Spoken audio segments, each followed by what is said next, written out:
অন্যকে ক্ষমা করে দেয়া।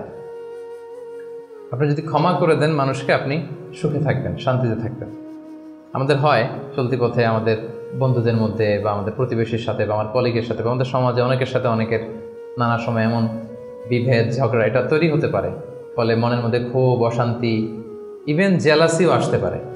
কিন্তু এটা যদি আপনি কারোর প্রতি যদি রাগ, ক্ষোভ এটা পুষে রাখেন, ইট বার্নস ইউর সেলফ ইনসাইড, এটা ভিতরে আপনারা জ্বালাবে। যারে হিংসা করতেছেন, যার ব্যাপারে ক্ষোভ রাখতেছেন, এর কোনো ক্ষতি হয় না। ক্ষতি হয় যে এই ক্ষোভটা লালন করে, এই রাগটা যে ঝেড়ে ফেলতে পারে না হৃদয় থেকে, যে মন থেকে মানুষকে ক্ষমা করতে পারে না, সে কষ্ট পায়, অশান্তি নেমে আসে, দুঃখ নেমে আসে। আর যে সিম্পলি ক্ষমা করে দেয় সবাইকে, সে মানে সুখী একটা জীবনযাপন করতে পারে। আসসালামু আলাইকুম ওয়া রাহমাতুল্লাহি তাআলা ওয়া বারাকাতুহু। এবং এটা জরিপেও, গবেষণাতেও দেখা গিয়েছে যে যে অন্যকে সহজে ক্ষমা করে দেয় সে হ্যাপি লাইফ লিড করে। ফরগিভনেস, ক্ষমা করে দেয়া, এটা আমরা রাসূল সাল্লাল্লাহু আলাইহি ওয়াসাল্লামের জীবনীতে যদি দেখি, রাসূল সাল্লাল্লাহু আলাইহি ওয়াসাল্লাম কি পরিমাণে যে ক্ষমা করেছেন, তো আপনারা নিজেরাও জানেন যে কত ঘটনা। ওনার পুরো জীবনীটাই তো ক্ষমা। সবসময় ক্ষমা করে দিতেন, মনে দুঃখ পুষে রাখতেন না কখনো। এবং সাহাবাদেরকে বলতেন তোমরা ক্ষমা করে দাও। এক সাহাবী এসে বললেন, ইয়া রাসূলুল্লাহ, আমার তো অনেক কৃতদাস, ওরা শুধু কাজে ভুল করে, ওদেরও কি একটু পানিশমেন্ট দেওয়া উচিত না? রাসূল সাল্লাল্লাহু আলাইহি ওয়াসাল্লাম বলতেন না। তো কি করব? ক্ষমা করে দাও। কয়বার করবো? বলে প্রতিদিন কমপক্ষে 70 বার। যতবার তুমি আল্লাহর কাছে ক্ষমা চাইবে ততবার ক্ষমা করবে। যতবার আল্লাহর কাছে ক্ষমা পেতে চাও ততবার ক্ষমা করবে। ফিলোসফিটা বুঝতে পারছেন? আমরা আল্লাহর কাছে ক্ষমা চাই, কিন্তু আমরা একে অপরের ক্ষমা করতে পারি না। আল্লাহ তাআলা বলেন যে তুমি ক্ষমা করো, আমি তোমার ক্ষমা করে দেব। তুমি ক্ষমা করো তোমার ভাইদের, আমি তোমার ক্ষমার ব্যবস্থা করতেছি। তো এই জন্য আমরা যেন ক্ষমা করি। রাসূল সাল্লাল্লাহু আলাইহি ওয়াসাল্লাম সবসময় ক্ষমা করে দিতেন, কারোর ব্যাপারে মানে ক্ষোভ, রাগ এগুলো কখনোই রাখতেন না। একটা ছোট্ট মজার ঘটনা বলি, আনাস রাদিয়াল্লাহু তাআলা আনহু বর্ণনা করেন। তো রাসূল সাল্লাল্লাহু আলাইহি ওয়াসাল্লামের পাশ দিয়ে একবার আমি হাঁটতেছিলাম, ও আলাইহি বুরদুন নাজরানি, নাজরান এলাকা থেকে আনা একটা চাদর রাসূল সাল্লাল্লাহু আলাইহি ওয়াসাল্লামের গায়ে ছিল। রাসূল সাল্লাল্লাহু আলাইহি ওয়াসাল্লাম চাদর পরতেন। গলিদুল হাশিয়া, যে চাদরের মানে এই যে চাদরের পাশে ডিজাইন করা থাকে না নাকি, এই তো এটা কি বলে বাংলায়, ভালো বাংলায় নকশা, তো ডিজাইনটারে বলে, কিন্তু চাদরের কর্নার পাশটারে কি বলে? পায়ের পার এটা বলে বাংলায়, না শুদ্ধটা কি আমি জানি না। তো ওই যে চাদরের পারে বা পাইরে গলিদুল হাশি, এটা খসখসে ডিজাইন ছিল। রাসূল ইসলাম গায়ে চাদর মুড়িয়ে আছেন। তো এক বেদুইন আসছে, যার মধ্যে ওইরকম সিভিলাইজেশনের ছোঁয়া লাগে না, সভ্যতার ছোঁয়া লাগে না। সে এসে রাসূল ইসলামের চাদর ধরে টান দিছে, টান দিয়ে বলছে, ইয়া মুহাম্মদ মুরলি মিন মালিল্লাহ, আচিনি মিন মালিল্লাহ, বাইতুল মাল থেকে কিছু দাও আমারে। আসছে ভিক্ষা করতে, আয়সা ধরেন আপনাকে ধরে টান দিল, এরকম জামা ছেড়ে ফেললো, কষ্ট দিল, তো এটা কি হয়? কি করবেন আপনি? মাইর। সহজ সিম্পল একেবারে সলিউশন, মাইর। তো নিশ্চয়ই আমরা রিয়াক্ট করবো, রেগে যাব। বেটা ভিক্ষা যাচ্ছে আমার কাছে, আমার পকেট থেকে টাকা নিবে, সে আমার সাথে খারাপ আচরণ করতেছে, তো আমি তো দেওয়ার কথা না সাধারণত, আমি তো রিয়াক্ট করবো। তো রাসূল সাল্লাল্লাহু আলাইহি ওয়াসাল্লাম কি করলেন দেখেন, টান দিলেন, এই জায়গায় দাগ পড়ে গেল। হ্যাঁ, টান যে দিছে একেবারে রাসূল ইসলামের এখানে চামড়া ছিঁড়ে গেছে, দাগ পড়ে গেছে। রাসূল সাল্লাল্লাহু আলাইহি ওয়াসাল্লাম শুধু এভাবে তাকালেন তার দিকে, তাকিয়ে ফাতাবাসসাম, একটা মুচকি হাসি দিলেন, দিয়ে বললেন, যাও দিয়ে দাও, বাইতুল মাল থেকে কিছু অংশ দিয়ে দাও। মানে ও যে কষ্ট দিল, ব্যাড বিহেভিয়ার করলো, ওইটা দেখারই সময় নাই ওনার। আগে তো দেখবে, তারপরে না রাগ করবে, ফুলে ফেপে উঠবে রাগে, ওটা দেখারই সময় নেই রাসূল সাল্লাল্লাহু আলাইহি ওয়াসাল্লামের। রাসূল সাল্লাল্লাহু আলাইহি ওয়াসাল্লাম বুঝছেন যে তার ওই জ্ঞান নাই, সে চিনে নাই যে আমি রাসূলুল্লাহ, তার মধ্যে ওই সেন্স নাই। বললেন দিয়ে দাও, ওকে দিয়ে দাও, চলে গেল সে, তাও মুচকি হাসি উপহার দিলেন। সুবহানাল্লাহ বিহামদিহি। অন্যকে ক্ষমা করে দেওয়ার কি নমুনা তিনি স্থাপন করেছেন। মক্কা বিজয়ের কথা যদি ধরেন, তায়েফের কথা যদি ধরেন, তায়েফে তো তিনি রক্তাক্ত হয়েছেন। তায়েফে যে গেছিলেন রাসূল সাল্লাল্লাহু আলাইহি ওয়াসাল্লামের নিজের কোনো সুবিধা নেওয়ার জন্য নাকি? তায়েফবাসীদেরকে জাহান্নামের আগুন থেকে বাঁচাতে, তাই না? কিন্তু তারা কি করলো? অত্যাচার করলো, পাথর মারলো, রক্তাক্ত করলো। রাসূল সাল্লাল্লাহু আলাইহি ওয়াসাল্লাম তাদেরকেও ইনস্ট্যান্ট ওই জায়গায় ক্ষমা, এমন না যে ভেবে দেখি ক্ষমাটা করবো কি করবো না, কাল পরশু দেখি, ভেবে চিন্তে যদি ভাল লাগে ক্ষমা করে দিলাম, আর না হলে না করলাম, এটা না, ইনস্ট্যান্ট ক্ষমা। মক্কা বিজয়ের দিন কি হলো? ঘর থেকে বিতাড়িত করা হলো, রাসূল সাল্লাল্লাহু আলাইহি ওয়াসাল্লামের উপর শারীরিক নির্যাতন, মেন্টাল প্রেশার, ওনার মেয়েদেরকে তালাক দেয়া হলো।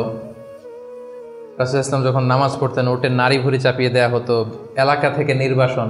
কিন্তু অষ্টম হিজরিতে যখন মক্কা বিজয় করে আসলেন তখন কি হলো? ভয়ে সবাই যখন কাঁপছিল, উনি কি বললেন? লা তাসরিবা আলাইকুমুল ইয়াউম, তোমাদের প্রতি কোনো প্রতিশোধ আমার নেই। ইয়াগফিরুল্লাহু লাকুম ওয়া হুয়া আরহামুর রাহিমিন, আল্লাহ তোমাদের ক্ষমা করুক, তিনি মেহেরবান। ইযহাবু ফাআনতুমুত তালাকা, চলে যাও, ক্ষমা করে দিলাম আমি। জীবনের পরতে পরতে রাসূল সাল্লাল্লাহু আলাইহি ওয়াসাল্লামের আপনি বায়োগ্রাফি দেখলে দেখবেন পরতে পরতে একটা মানুষের ক্ষমা করার জন্য যেন মুখিয়ে থাকতেন তিনি, কখন ক্ষমা করবেন। তো এটা আপনি মানুষকে ক্ষমা করতে শিখেন, আপনি সুখে থাকবেন, আপনি সুখী হবেন। You will be happy at the end, শেষে অবশেষে আপনারই বিজয় হবে, আপনি সুখী হবেন, আপনি হ্যাপি হবেন। এটা হচ্ছে 2 নাম্বার পয়েন্ট, দ্য কি টু অ্যাটেইন হ্যাপিনেস। 2 নাম্বার কি? ক্ষমা করা, ফরগিভনেস। তাহলে কয়টা বললাম? প্রথমটা কি ছিল? সিম্পলিসিটি, জটিল করে লাভ নাই, লাইফটাকে সিম্পলি লিড করেন। 2 নাম্বার কি? ক্ষমা করবেন। সবাই করবেন, ক্ষমা করে দেন, দেখবেন যে আপনি ভেতর থেকে একটা প্রশান্তি, মনোদৈহিক প্রশান্তি আপনি অনুভব করছেন।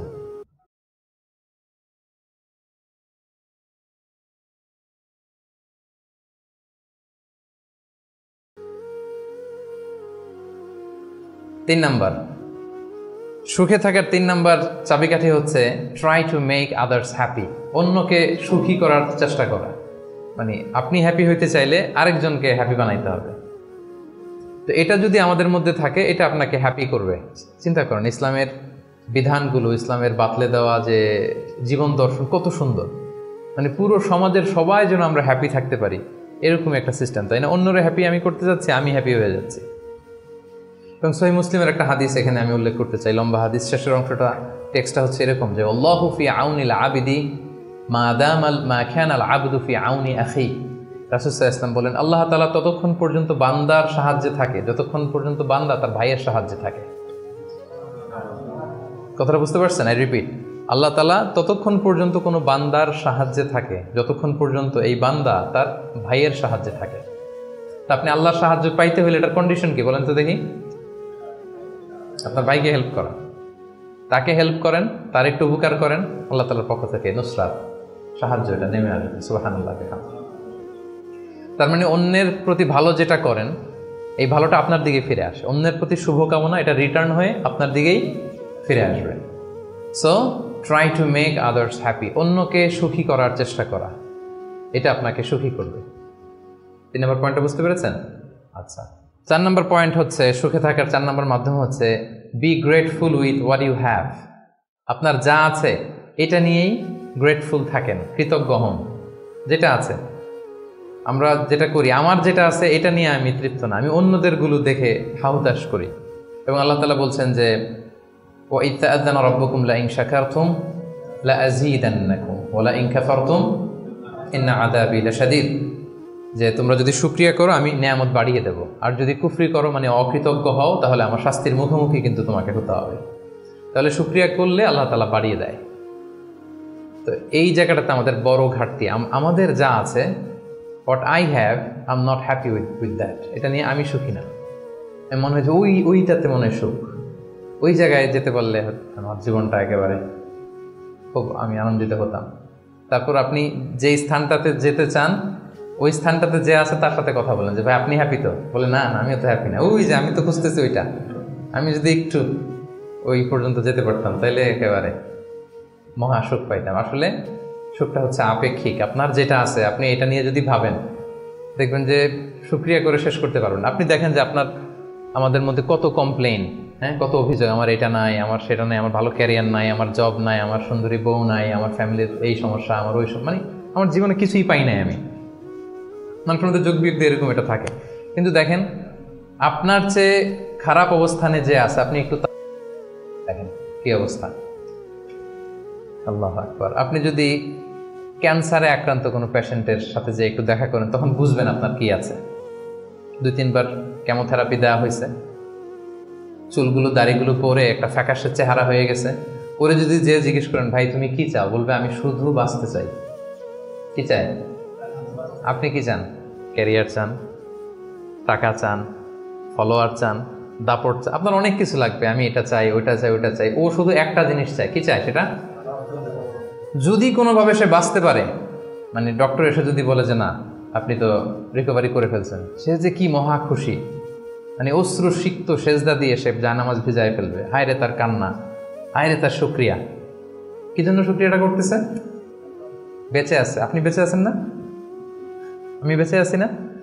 তো আমি বেঁচে আছি, এই বাঁচতে পারাটা তার কাছে স্বপ্ন। চিন্তা করছেন ব্যাপারটা?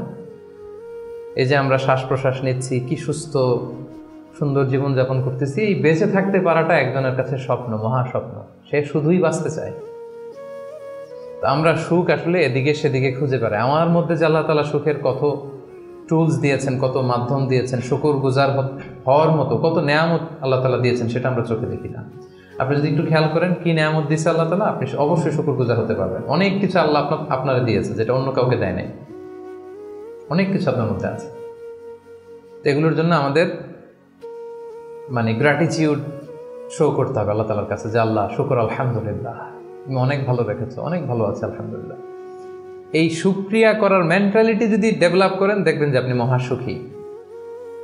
আপনার মধ্যে সুখানুভূতি, মনোদৈহিক প্রশান্তি, শান্তি এটা নেমে আসবে। আর যখনই দেখবেন যে আপনার উপরে যে আছে, যেমন রাসূলুল্লাহ সাল্লাল্লাহু আলাইহি ওয়াসাল্লাম বলছে যে উনজুরু ইলা মান হুয়া আসফালা মিন, তোমার চেয়ে খারাপ পজিশনে আছে তার দিকে একটু তাকাও, তাইলেই শুকরিয়া করতে পারবা। তোমার চেয়ে উপরে যে আছে তার দিকে তাকিও না।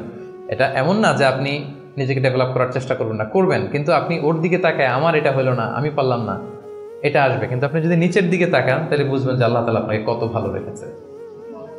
তো এই জন্য সুখী হওয়ার 4 নম্বর মাধ্যম হচ্ছে be grateful with what you have. যা আমার আছে এটা নিয়ে যেন আমি শুকরগুজার হই, আমি যেন বেশি বেশি পড়ি আলহামদুলিল্লাহ।